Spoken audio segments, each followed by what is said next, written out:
Welcome to the Real Estate Espresso Podcast, your morning shot of what's new in the world of real estate investing. I'm your host, Victor Menasce. On today's show, we're talking about how investors can get caught in the updraft of optimism. In 2020 and 2021, I met with so many investors who were engaging in house flipping activity. They bragged about how much money they were making in the market. When the markets are going up and up, it feels good. It feels really, really good. It's so easy to allow that emotional feeling to dominate the analytical side of the business. It's the analytical side of the business that remains grounded in fundamentals. Does it make sense that a newly listed house should have 20 offers? No, that is not normal.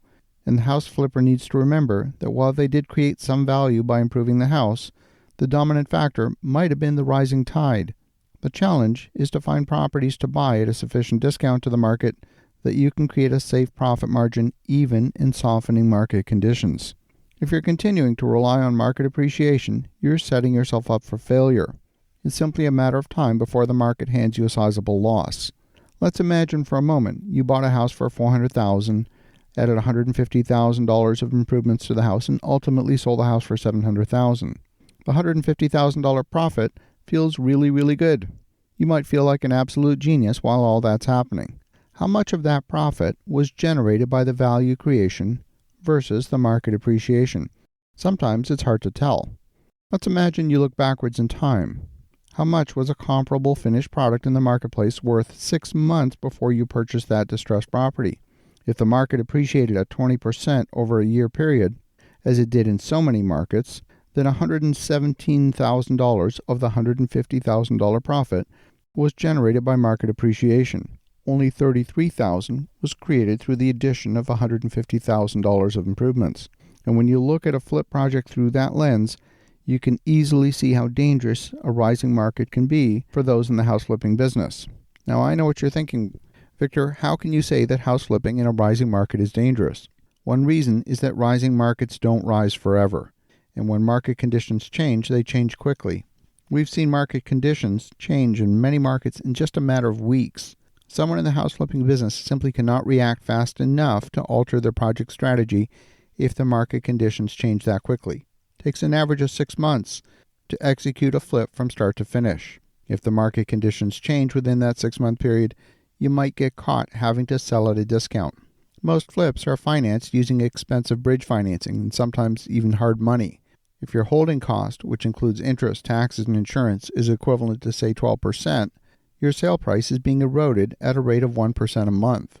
And if your profit was 20% on that project, then your profit would be cut down to 14% in a 6-month period and down to 8% in a year.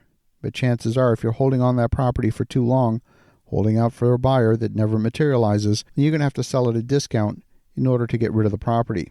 In the wake of the great financial crisis, many flippers converted their flips into rental properties. They put permanent financing in place to replace the bridge debt.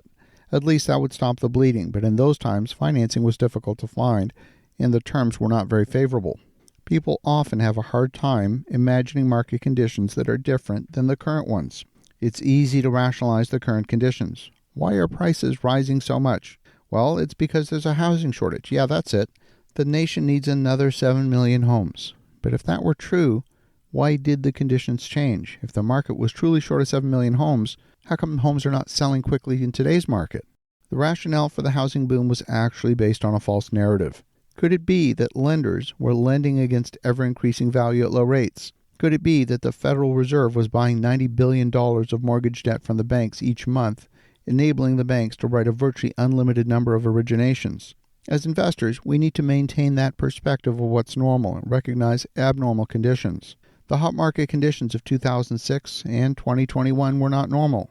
The low market conditions in 2012, when you could buy a house for a third of construction costs, well, that was not normal either. You need to adapt and take advantage of the market conditions without becoming overly biased towards optimism or pessimism. I don't believe the market has bottomed out. We are back to normal macro conditions, but we don't know where the market will bottom. Will liquidity shrink and continue the downward trajectory? Or will the Federal Reserve fulfill its mandate and bring price stability? Will the Fed overshoot because there's a lag between the raising of interest rates and the effect propagating through the market? There's no doubt we're in a more dangerous short-term condition than we were 2 years ago. Maintaining conservative underwriting, cash liquidity, and responsible debt ratios is critical in today's environment. As you think about that, have an awesome rest of your day. Go make some great things happen. I'll talk to you again tomorrow.